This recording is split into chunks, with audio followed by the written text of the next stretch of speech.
नमस्कार, मंडल news bulletin में आपका स्वागत है। आइए पेश करते हैं आज के कुछ प्रमुख व मुख्य समाचार। अब तक यदि आपने मंडल न्यूज के इस चैनल को लाइक व सब्सक्राइब नहीं किया है तो जल्द से जल्द इस चैनल को लाइक व सब्सक्राइब जरूर कर दें।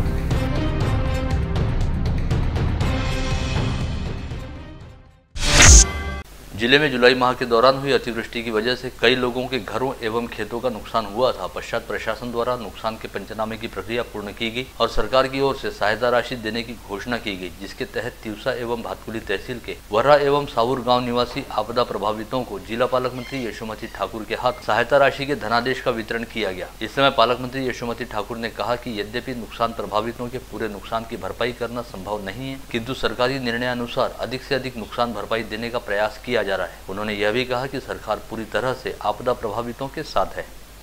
घर पडलेल्याचे आणि काही शेतांचे जे नुकसान झालेलं आहे अतिवृष्टीचे असे पैसे आता या तालुक्यामध्ये आलेले आहेत। तसं सानुग्रह अनुदान म्हटलं की 5000 रुपये पहिले आपण द्यायचो, आता किती दिले आहेत आपण?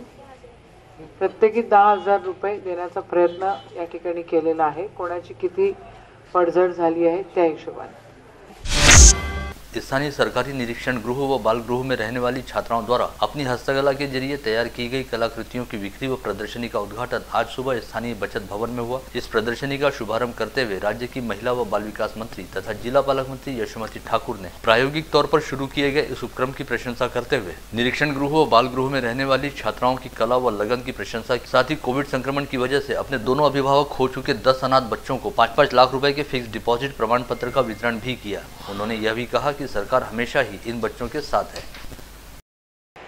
आयुष्य जगत असताना सगळ्यांच्या आयुष्यामध्ये उतार चढाव येतात आणि इथं ज्या लेकरांचा आपण सत्कार केला किंवा ज्यांना आपण आज त्या सर्टिफिकेटचं कागदपत्राचं त्यांच्या खात्यामध्ये जे पैसे जमा होणार आहेत त्याचं वितरण केलं किंवा ज्या पोरांनी लेकरांनी या ठिकाणी ही सगळी सुंदर कलाकृती केली, तुम्हा सगळ्यांच्या आयुष्यामध्ये संकट जन्मल्या जन्मल्या आले, ही वास्तविकता आहे आणि त्या वास्तविकतेसोबत तुम्ही ती वास्तविकता स्वीकारली आहे आणि सरकारच्या मदतीनं आणि बाकी जे काही तुमचे नातेवाईक असतील, तुमचे मित्रमंडळी असतील त्यांच्या मदतीनं तुम्ही इथपर्यंत पोहोचला।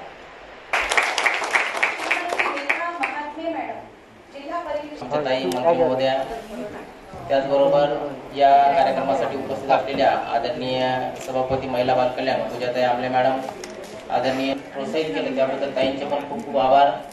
आणि आदरणीय मंत्री महोदय हा कार्यक्रम बघत असताना त्या अतिशय 1000 चौरस किंवा आपण प्रत्यक्षात राज्य के पूर्व कृषि मंत्री तथा भाजपा किसान आघाड़ी के प्रदेशाध्यक्ष डॉक्टर अनिल बोंडे ने आरोप लगाया कि अतिवृष्टि प्रभावित किसानों के लिए सहायता राशि घोषित करने में विलंब करने के साथ साथ सरकार ने मोर्शी एवं वरुड़ तहसील के साथ सौतेला व्यवहार किया है। इस अनुदान राशि में से वरुड़ के लिए केवल 4 लाख रुपए की सहायता का प्रावधान किया गया है। वहीं मोर्शी तहसील के आपदा प्रभावित किसानों के लिए 1 रुपए की भी सहायता नहीं दी गई, जबकि इन दोनों तहसीलों में बड़े पैमाने पर संतरे का उत्पादन किया जाता है और यहाँ पर अतिवृष्टि की वजह से काफी बड़े पैमाने पर नुकसान भी हुआ है। इसके बावजूद यहाँ पर सहायता राशि देने में दोहरा मापदंड अपनाया गया।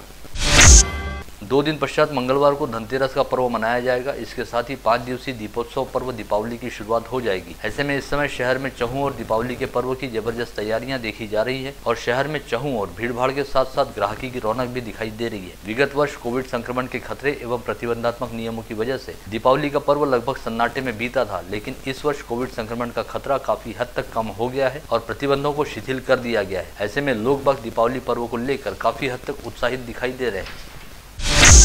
विगत कुछ दिनों से अमरावती जिले में तापमान बड़ी तेजी से नीचे गिर रहा है, जिससे ठंड का जोर बढ़ने लगा है। इस समय चहु और लोग बाग गर्म कपड़े पहने दिखाई देने लगे हैं। साथ ही जिले में जगह जगह अलाव भी जलते दिखाई दे रहे हैं। मौसम विभाग के मुताबिक आगामी कुछ दिनों में ठंड का प्रमाण और भी अधिक बढ़ेगा तथा इस वर्ष कड़ाके की ठंड पड़ेगी। देश के प्रथम गृह मंत्री सरदार वल्लभ भाई पटेल की जयंती तथा पूर्व प्रधानमंत्री इंदिरा गांधी की पुण्यतिथि अवसर पर शहर सहित जिले में अनेकों कार्यक्रमों का आयोजन किया गया, जिसमें दोनों नेताओं को भावपूर्ण आदरांजलि अर्पित की गई। इसके तहत ग्रामीण जिला कांग्रेस कमेटी कार्यालय की ओर से समारोह पूर्वक लौह पुरुष सरदार वल्लभ भाई पटेल तथा लौह महिला स्वर्गीय इंदिरा गांधी की स्मृतियों का अभिवादन किया गया। सरदार वल्लभ भाई पटेल की जयंती अवसर पर राष्ट्रीय एकता दिवस के उपलक्ष्य में अमरावती रेलवे स्टेशन पर शपथ ग्रहण कार्यक्रम हुआ, जिसमें रेल कर्मचारियों ने बड़ी संख्या में हिस्सा लिया। इस समय रेलवे स्टेशन प्रबंधक महेंद्र लोहकरे ने सभी कर्मचारियों को राष्ट्रीय एकता, अखंडता व सुरक्षा को बनाए रखने की शपथ दिलाई। प्रधानमंत्री आवास योजना के तहत अमरावती शहर में बनाए गए घरकुलों का आज निगमायुक्त प्रशांत रोड़े ने अपने अधीनस्थ अधिकारियों व कर्मचारियों के साथ प्रत्यक्ष मुआयना किया, जिसके तहत घरों के निर्माण की गुणवत्ता के साथ साथ इन घरों में रहने वाले लाभार्थियों के साथ भी आयुक्त रोड़े द्वारा संवाद साधा गया।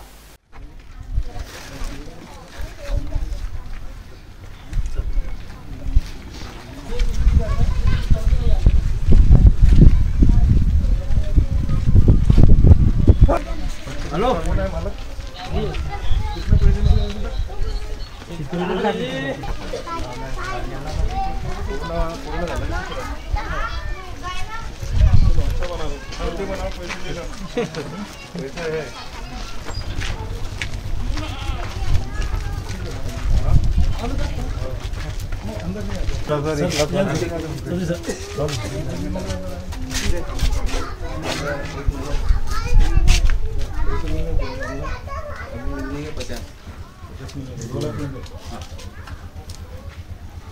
कंप्लीशनचं टाकलं काय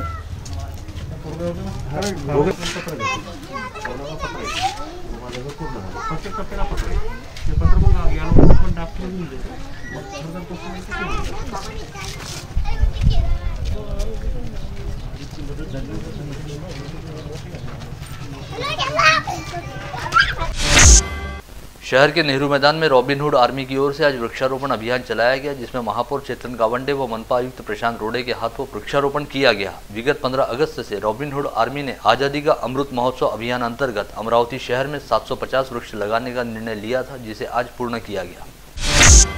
इस समय पेट्रोल व डीजल की कीमतें लगातार बढ़ रही हैं। इसे लेकर संताप व्यक्त करने के साथ ही शिवसेना की युवा इकाई युवा सेना द्वारा अमरावती व बडनेरा शहर सहित जिले के तहसील क्षेत्रों में साइकिल रैली निकाली गई और दर वृद्धि का निषेध करने के साथ ही सरकार की नीतियों को लेकर रोष प्रकट किया गया।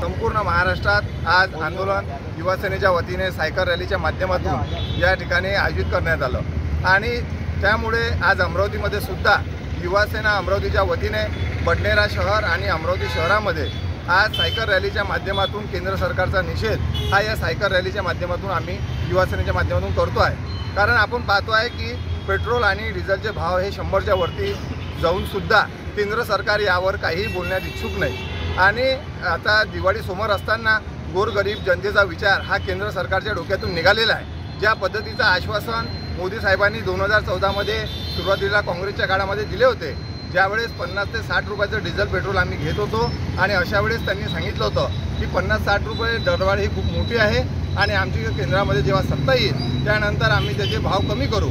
परंतु आपण पाहिलं की 2014 मध्ये आणि 2019 मध्ये या भारताच्या जनतेने त्यांना एका हाती सत्ता या केंद्रामध्ये आपण दिली।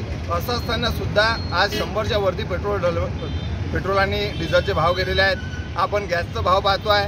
आज गोरगरिबाच्या घरची चूल पेटवण्याची ही ताकद आता त्या लोकांमध्ये राहिलेली आहे आणि असे असताना सुद्धा मोदी साहेबांचं केंद्र सरकारचं लक्ष हे या गोष्टीहून भरकडून बाकीच विषयाकडे दिसत आहे आणि त्याचमुळे त्यांच्या विरोधात आज युवा सेनेच्या वतीनं माननीय वरुणजीच्या आणि आदित्य साहेबांच्या आदेशानुसार आम्ही या अमरावतीमध्ये हे आंदोलन करीत आहे। यानंतर सुद्धा जर कुठल्या पद्धतीचं आंदोलन करण्यास भाग जर केंद्र सरकारने युवा सेनेला पाडलं तर याच्याहूनही आक्रमक आंदोलन या अमरावती युवा सेनेच्या वतीनं आपल्याला दिसत आहे। जय भवानी, जय शिवाजी, जय भवानी, जय शिवाजी।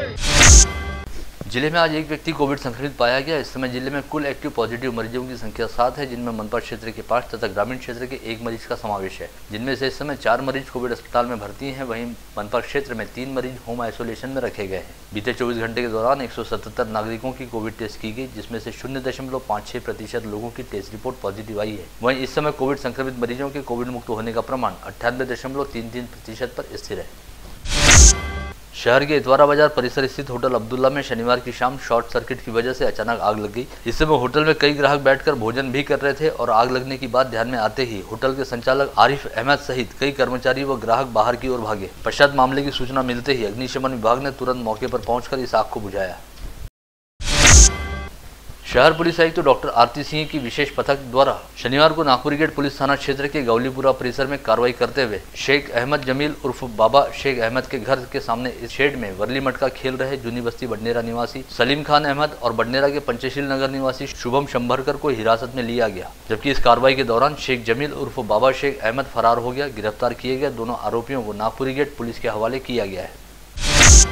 अमरावती अकोला महामार्ग पर मूर्तियापुर से आगे नागौरी नागठाना फाटे के पास हुए सड़क हादसे में नांदगांव खंडेश्वर तहसील के शिवगांव निवासी पुरुषोत्तम देवराव मालधुरे की मौत हो गई। 60 वर्षीय मालधुरे अपनी दुपहिया पर सवार होकर मूर्तियापुर में अपने किसी रिश्तेदार के अंतिम संस्कार में शामिल होने हेतु जा रहे थे, किंतु इससे पहले उन्हें किसी अज्ञात वाहन ने टक्कर मार दी। मूर्तियापुर पुलिस मामले की जाँच कर रही है।